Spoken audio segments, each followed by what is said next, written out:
telah dijadikan bagimu permukaan bumi sebagai sesuatu yang digunakan untuk bersuci atau tayamum jika tidak menjumpai air. Hadis riwayat Muslim.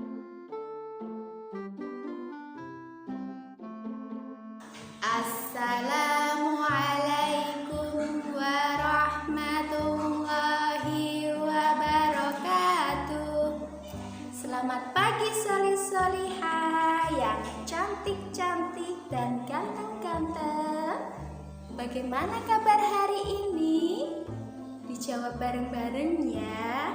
Alhamdulillah, great, so wonderful, Allahu Akbar. Iya, hari ini kita akan belajar apa? Belajar tentang tayamum. Siapa yang sudah tahu arti tayamum? Dan ketika apa kita harus bertayamum? Simak video dari Ustazah. Selamat belajar. Secara bahasa, tayamum artinya menyengaja atau bermaksud. Secara istilah artinya tayamum adalah cara bersuci dengan mengusap wajah dan kedua tangan menggunakan debu atau permukaan bumi yang bersih. Tayamum merupakan keringanan yang Allah berikan bagi orang yang kesulitan mendapatkan air dan bagi orang yang tidak diperkenankan menggunakan air karena sakit. Tayamum juga dilakukan sebagai pengganti wudhu atau mandi wajib. Syarat ketentuannya tercantum dalam Al-Quran Surah Al-Maidah ayat 6 yang artinya, dan jika kamu sakit atau dalam perjalanan atau kembali dari tempat buang air atau berhubungan badan dengan perempuan, lalu kamu tidak memperoleh air, maka bertayamumlah dengan permukaan bumi yang baik.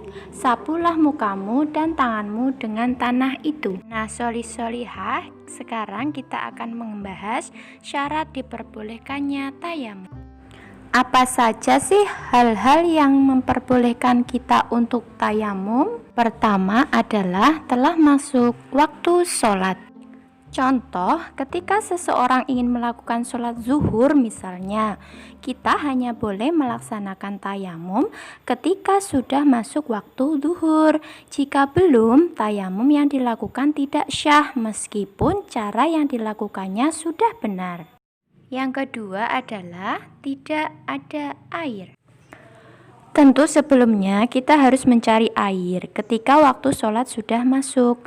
Maksudnya bukan kalian harus pontang-panting lari ke sana ke sini untuk mencari air.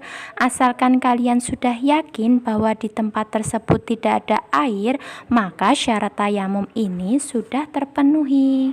Yang ketiga adalah dalam perjalanan dan kesulitan air. Nah, apabila kalian sedang di perjalanan yang sangat jauh, sedangkan waktu sholat sudah masuk, kemudian kita sangat sulit untuk menemukan air, maka diperbolehkan juga untuk melakukan tayamum. Yang keempat, ada alasan untuk tidak menggunakan air, misalnya sakit atau tidak cukup air. Maksudnya adalah ada alasan ketika seseorang jika menggunakan air ada ketakutan mengganggu kesehatannya. Misalnya apabila terkena air, bagian anggota wudhu yang akan bertambah sakitnya menurut keterangan dokter. Dan juga apabila terganggu hal lainnya, misalnya karena ketersediaan air yang sangat tipis atau sangat sedikit sehingga hanya cukup dikonsumsi bukan untuk mandi dan lain-lain. Berikutnya adalah batalnya tayamum. pertama adalah menemukan air. Nah, jika setelah bertayamum dan kalian hendak melaksanakan sholat, tapi kemudian kalian menemukan air, maka tayamumnya menjadi batal dan kalian harus melakukan wudhu. Kedua adalah perkara yang membatalkan wudhu. Di antaranya adalah keluar hadas kecil atau besar. Contoh, buang air kecil dan besar atau buang angin yang biasa disebut kentut.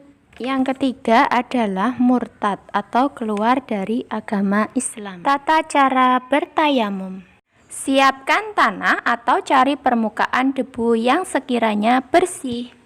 Kedua, disunahkan menghadap arah kiblat. Ketiga, letakkan kedua telapak tangan sambil mengucapkan niat. Kemudian, usapkan kedua tangan pada wajah.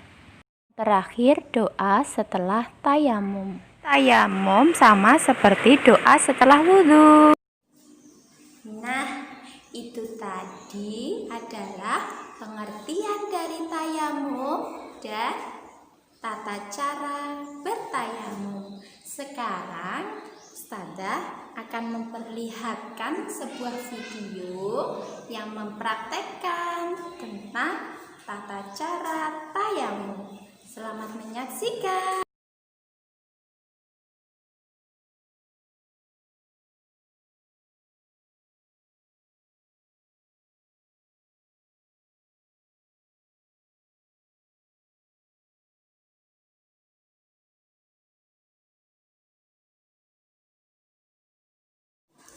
Nah, hari ini sudah belajar bersama Ustazah. Tugas Ananda Solihah semua di rumah mempraktekkan bagaimana cara bertayamum yang benar. Lalu di video dikirim ke Ustazah Ati. Ustazah tunggu ya. Sekian video dari Ustazah. Alhamdulillah.